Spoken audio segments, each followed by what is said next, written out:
Hey everyone, welcome back. If you're new here, I'm Katie, and today I'm going to be talking about buzzwords that I love for books.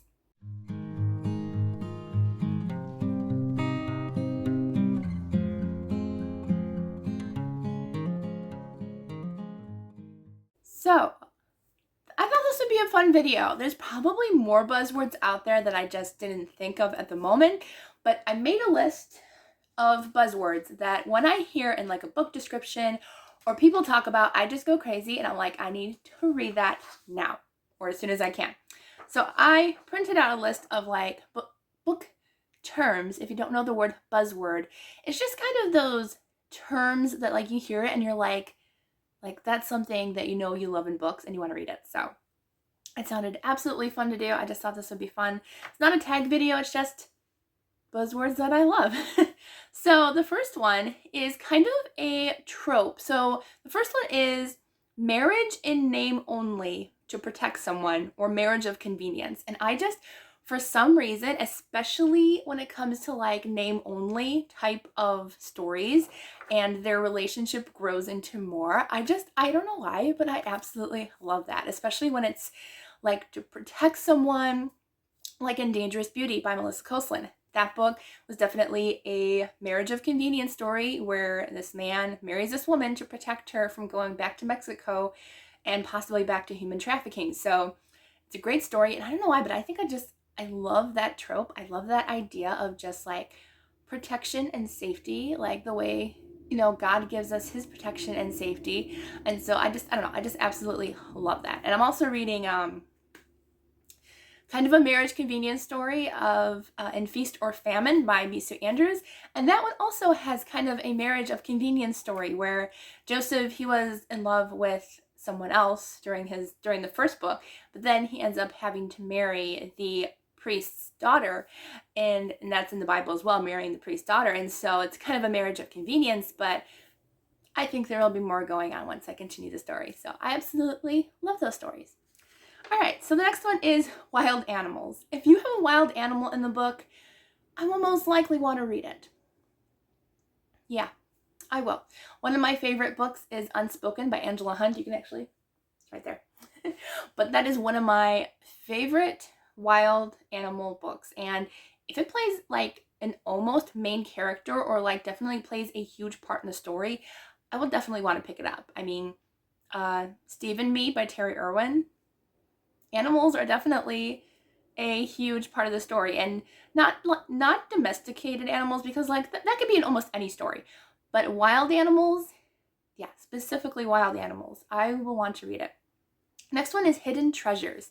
Yes, so like there can be ones of like hidden stories or anything like that, but like if it talks about a hidden treasure or hidden secrets, I am all about hidden treasure. I'm all about treasure hunting too. That's another one. So treasure hunting / hidden treasures, anything in that realm of excitement and fun. I know it's going to be an exciting story if there's hidden treasures. So that's definitely one that I absolutely love.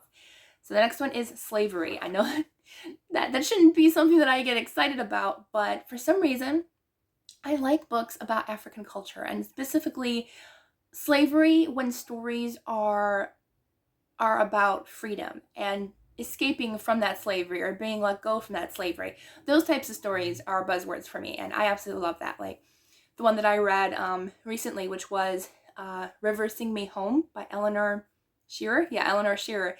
And that was excellent. I really enjoyed that one. That's about a girl from Barbados who escapes from her plantation owners and goes in search of her lost children. And I just love stories like that. So I have 2 on my shelves that I plan on reading this summer. So I can't wait, because even though I shouldn't be excited, I am excited about stories like that. I enjoy history, and I don't know, I love the, again, like God rescuing us from that lifestyle and stuff. Like there's a hidden background among like a hidden background story behind slavery. It's like, you know, the way God saves us from our own slavery. So yeah, that's another reason why I like it so much. The next one is references to like Indiana Jones. If you reference Indiana Jones, I'll most likely pick it up. I love archaeology. I love action and adventure stories like surrounding like archaeology and Indiana Jones. So if you say that a book is like Indiana Jones, I'm going to see what it's about and see if it's something that I'm going to pick up. Next one is, it's not really a buzzword, but if a book is described as edge of your seat action, I love edge of your seat books. Like books that will keep you up at night, keep me a couple hours after bedtime. Books that like I just want to like, I don't know, like just scream from the rooftops that you're never going to want to put it down. I like those books that are edge of your seat, unputdownable books. I absolutely love them. All right, the next one is found family. I do love found family stories. I think they're so much fun and they're so creative, especially ones like where like there's like these two strangers that just like come together and become friends and found family. One of my favorites is The Blameless by E.S. Christensen. I love that one. I loved the way these three grown adult men kind of adopt this girl who is the heir to the kingdom, and they're just like uncles to her. Absolutely uncles or adopted fathers. They're great. They're hilarious. And I just love their camaraderie and yeah, just their found family perspective. I absolutely love that. Okay, the next one is dragons.